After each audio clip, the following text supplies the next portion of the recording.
The Ahiak Queen Maud Gulf Migratory Bird Sanctuary is the largest protected area in Canada.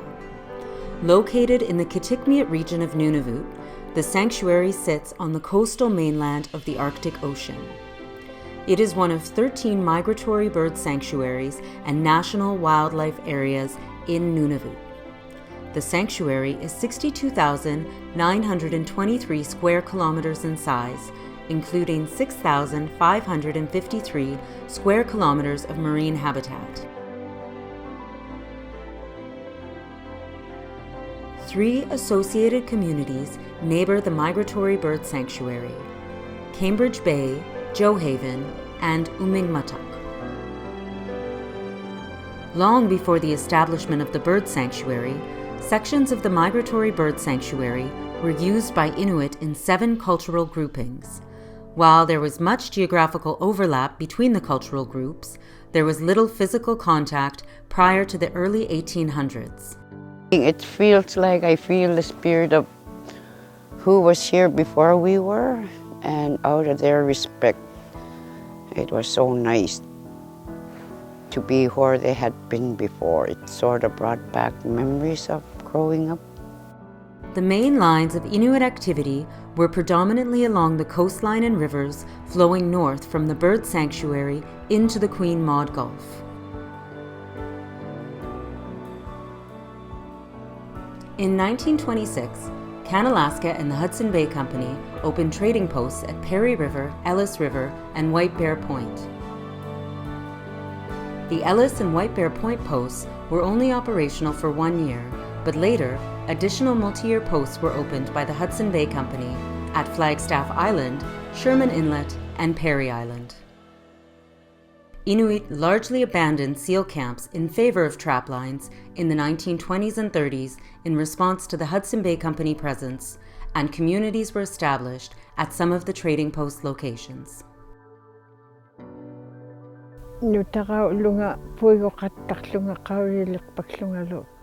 As a child, due to my sparing memories of our past, I recall my grandmother lived up in that higher ground area.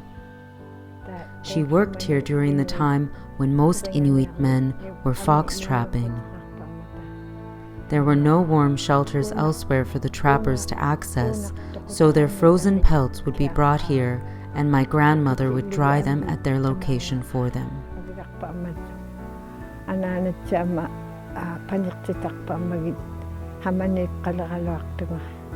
In 1967, the last of the trading posts within the Ahiak Migratory Bird Sanctuary was closed, and outmigration reduced the amount of activity in the central parts of the sanctuary as people moved to the larger established communities.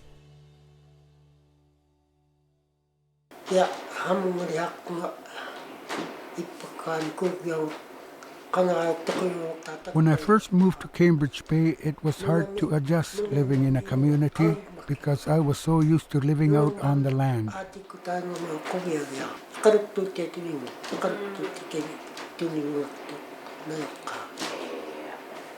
I'm glad I get to see my real parents' side of the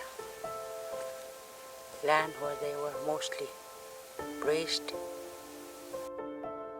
Prompted by concerns over mineral exploration in the area, in 1961, the Queen Maud Gulf Bird Sanctuary was established by the Canadian Wildlife Service, a part of Environment Canada, to protect the nesting grounds of what was then 90% of the world's population of Ross's goose.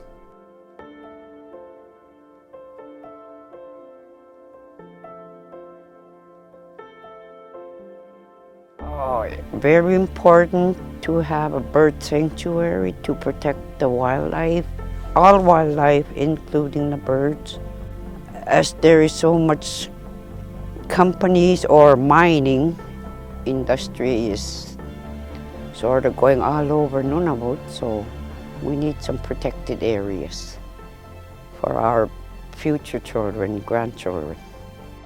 In 1982, the Ahiak Queen Maud Gulf Bird Sanctuary was recognized under the Ramsar Convention as a wetland of international importance.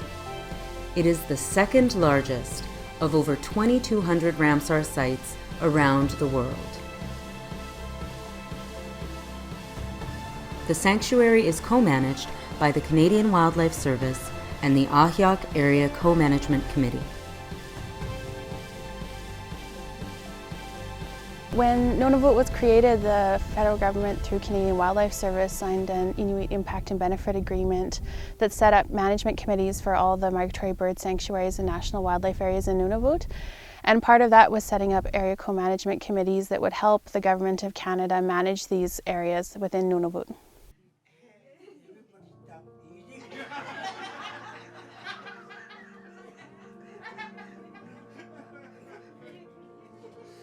The Ahiak Area Co-Management Committee was formed in 2010 from this agreement.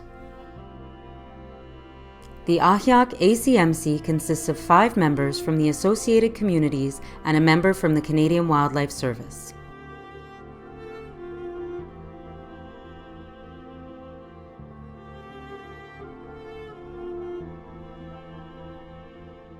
I think the committee is a really neat mixture of people because it's people who are from the Cambridge Bay side, people who are from the Joe Haven side, one member's from the mainland, and then myself who's done a lot of research and spent a lot of time in the sanctuary. So it's nice to have us all come together with the common goal of wanting it to be saved for wildlife.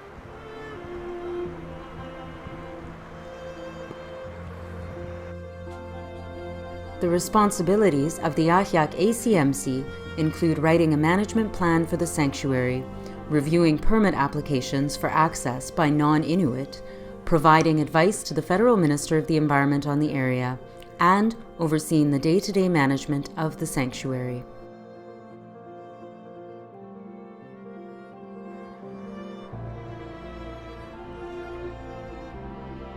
The Ahiak ACMC did a week-long site visit to the sanctuary in August 2012.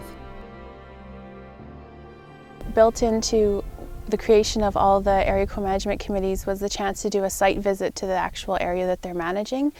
And this was the Ahiak ACMC's chance to come out to Queen Maud Gulf, spend time together.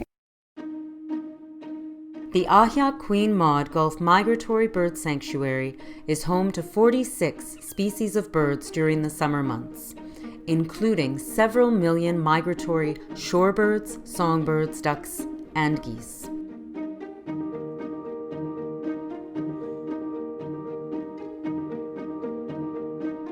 I think it's important because when it was originally set up, it was set up to protect the breeding grounds of white geese, so Ross's geese and snow geese. And then over the years, we're discovering that it's also a really important place for other species of birds.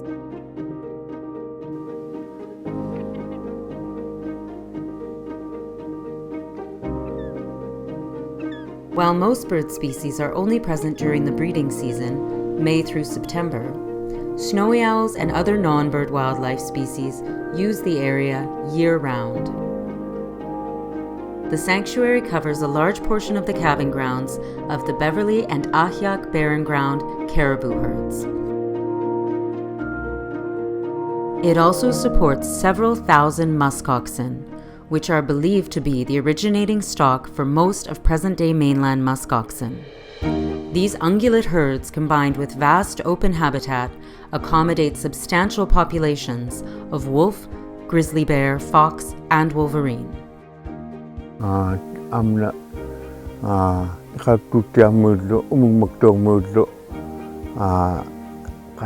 This protected area is important for the residents of Cambridge Bay and Inuktitut, as non-Inuit can't hunt birds or caribou, and it is protected for those reasons.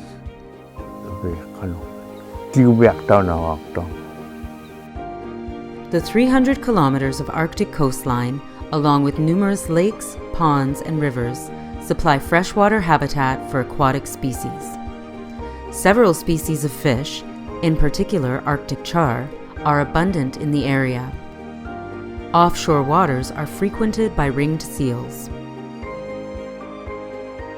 A number of species within the sanctuary have been identified as at-risk or listed under the Federal Species At-Risk Act, including the dolphin and union populations of the barren ground caribou, buff-breasted sandpiper, grizzly bear, peregrine falcon, red knot, and wolverine.